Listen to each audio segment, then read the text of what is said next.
in the Jefferson Building, celebrating the world premiere of Septime Webre's Hemingway. One of DC's premier fundraising events, the annual Gala celebrates the Washington Ballet's deep ties with the community and raises critical funds for their outreach and training programs. The Hemingway in Paris Ball will be chaired by Clegg Dodd and Senator Chris Dodd, with honorary chair Mariel Hemingway and the board of directors of the Washington Ballet. I'm excited to enjoy tonight's events. Let's go check it out.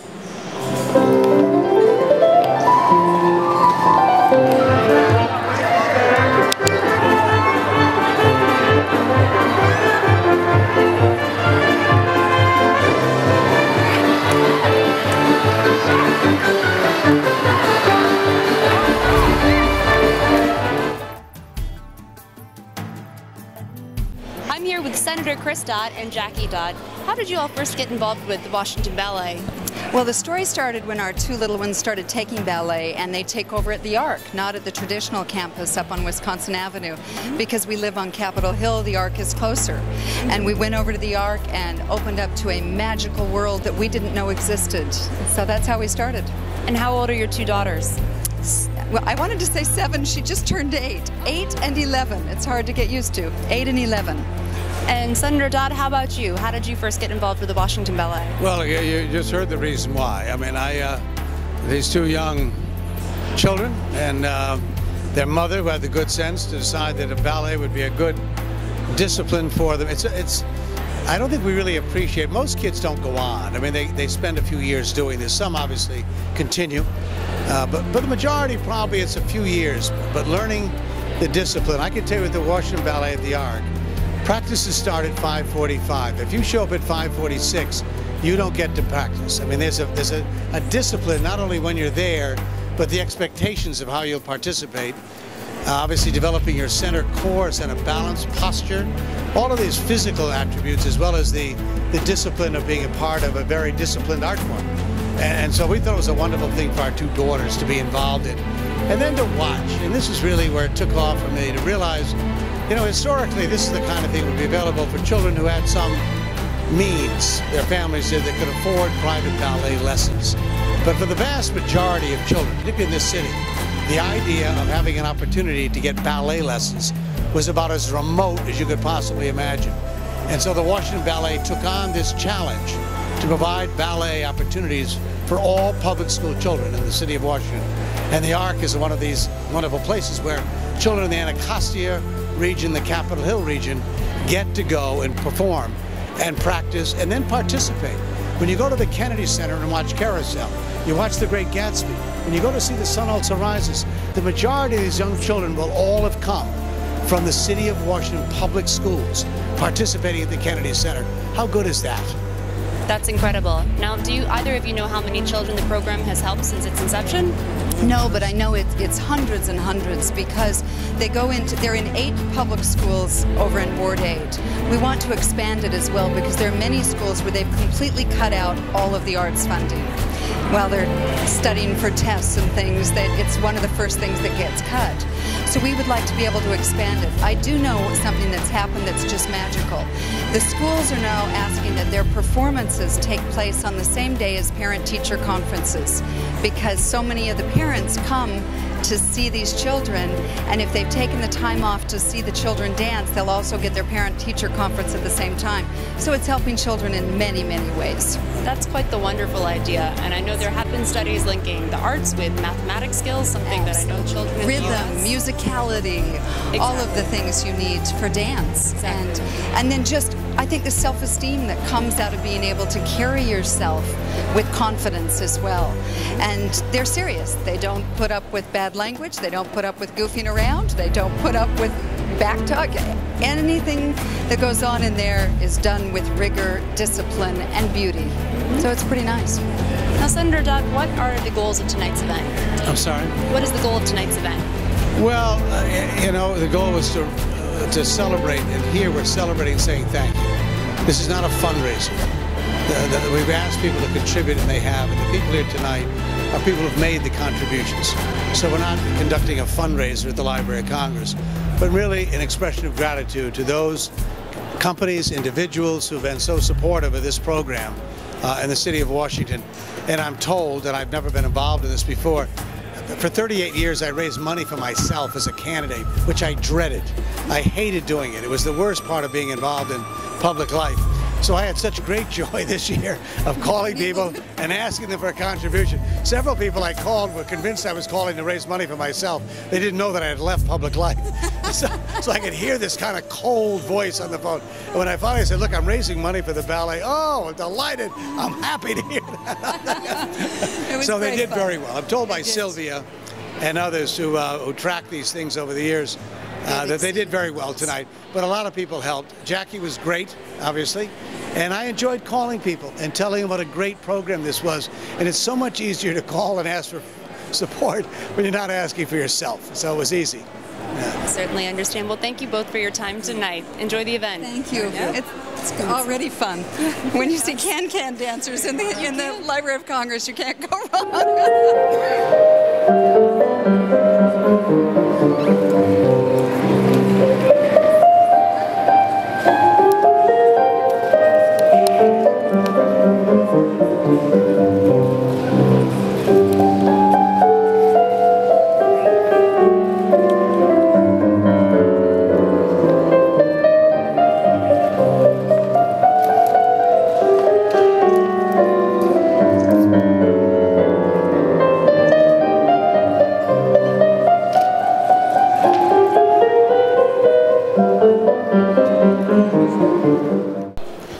Sylvia DeLeon, chairman of the board of the Washington Ballet. Sylvia, how did you first become involved with the organization?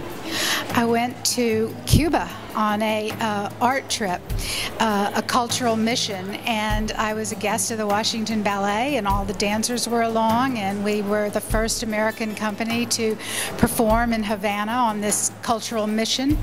And I got involved, and so much so that I ended up being asked to join the board, and I've been having a great time with some wonderful friends ever since. And when was that? It was around 2001. So you've been the board chairman for quite some time. No, I haven't been the board chair, maybe 5 years or so. Mm-hmm. Now, what's the goal of tonight's event? Oh, it's to fundraise for our community engagement program and our school programs. We're in every ward in the District of Columbia.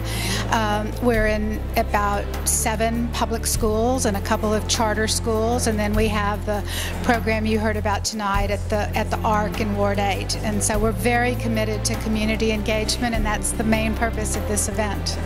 What are the future plans of the organization to reach more children in the District of Columbia?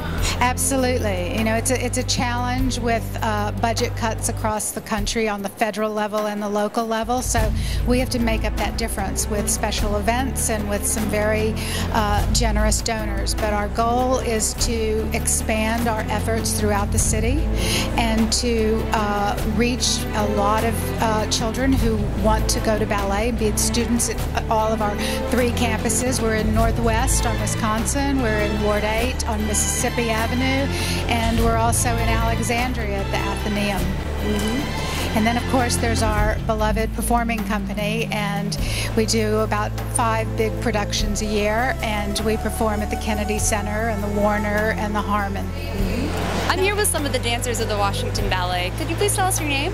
Francesca Forsella, Esmiana Johnny, Carly Wheaton. Ladies, how did you first become involved with the Washington Ballet? I came here for a summer intensive, not this past summer, but the summer before, and I was asked to be in the studio company, and I have been here ever since. So. And how about you ladies? I did the World Ballet Competition. They saw me dancing in the competition, and they gave me a studio company contract, and I've been here ever since. Mm-hmm. I auditioned exactly a year ago, and the couple weeks after the audition, I got a studio company contract and been here for a year. Now, in what ways do you say the Washington Ballet has changed your life?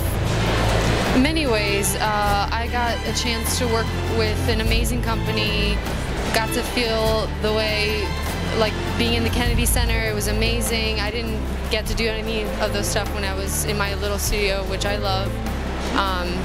But yeah, I learned so much. I feel like everyone is really pushed here, and it was definitely a challenge first coming, but I feel like all of us have grown so much, and getting to work on these unique projects in every performance is amazing. And yes? Getting to take class with the company every day as a studio company, it's a lot different than what I've been experiencing in my past, in my school or when I was in Houston, and being able to watch how the professionals work and everything, it's a big learning experience. And then we get used a lot, so it's nice to develop artistically in the performance. So. Now, as dancers with the company, do you all ever get a chance to get involved in any of the community projects that Washington Ballet does? Actually, the Washington Ballet collaborated with Imagination Stage, which is a children's theater in Bethesda, which I guess is our way of getting involved in the community. And I know they have an education outreach program with the ARC, so which we're not so much involved in, but the studio company performs there at the end of the year, and we do Nutcracker there. So. Yeah. And I guess what's next for you ladies? I know that Hemingway is just about to come out. Anything to look forward to in the future? Well, just the experience of trying to see what's out there. I'm competing this year, so it's going to be a challenge, but... Competing in what? Orlando competition. It's World Ballet competition. It's in Orlando, Florida. Okay, well, best of luck to you there. And how about you? Hopefully, I'm returning next year and looking forward to a great season, and basically just keep building connections with dancers and choreographers and pushing ourselves. Well, ladies, you guys did an amazing job tonight with your King Camp performance. Thank you for that, and best of luck to you all in the future. Thank you.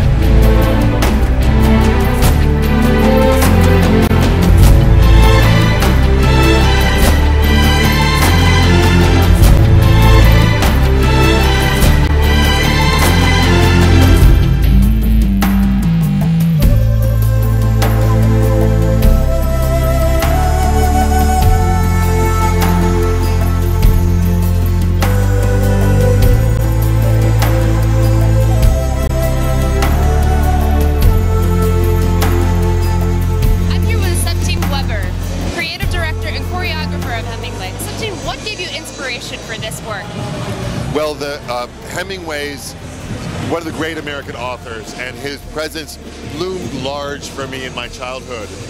The stories are filled with athletic, punchy phrases and a kind of expansive approach to life. He lived with amplitude, and so I really connected on that level, and it seemed like a really great source for a new work. And clearly, by the seat behind us, it's a great source for a good party too. That is very true. Now, how did you first get involved with the Washington Ballet? Well, I became artistic director here in 1999. I was a professional ballet dancer in my youth, and upon retiring at age 30, I became director of a company in Princeton. And after some years there, I was invited to join the Washington Ballet as its director, and I've been having a good time since. All right, now I think the performance is May 8th through 12th. Okay. Hemingway's The Sun Also Rises. You just have to check WashingtonBallet.org for tickets. Okay. Now what's next? I know that you take each piece one piece at a time, I'm sure, but what are you working on in the future? Anything you can give us a little hint about? Well, after the premiere of this Hemingway piece, I will take a summer vacation. But then next season, we've got an amazing lineup. We've got a program called the Jazz Blues Project, which we're doing in collaboration with the Howard University Jazz Ensemble, and a program called the British Invasion, celebrating the music of the Rolling Stones and the Beatles. We've got a production of Peter Pan and the really beautiful 19th century classic Giselle. So it's quite a big season that's quite diverse. Yeah, absolutely. Well, we look forward to seeing what you have to show next season. Thank you so much for talking to us. A big pleasure. Yeah. The Washington Ballet's community engagement programs extend to 8 DC public and charter schools and include a campus at the ARC in Ward 8, as well as to over 800 children annually. Thanks to support from donors like you, the Washington Ballet can continue to fund these programs, as well as weave the artistic fabric of the DC metropolitan area. I've had a fabulous time enjoying this glamorous night. Thanks for joining me. Kathleen Doyle signing out for Inside Look.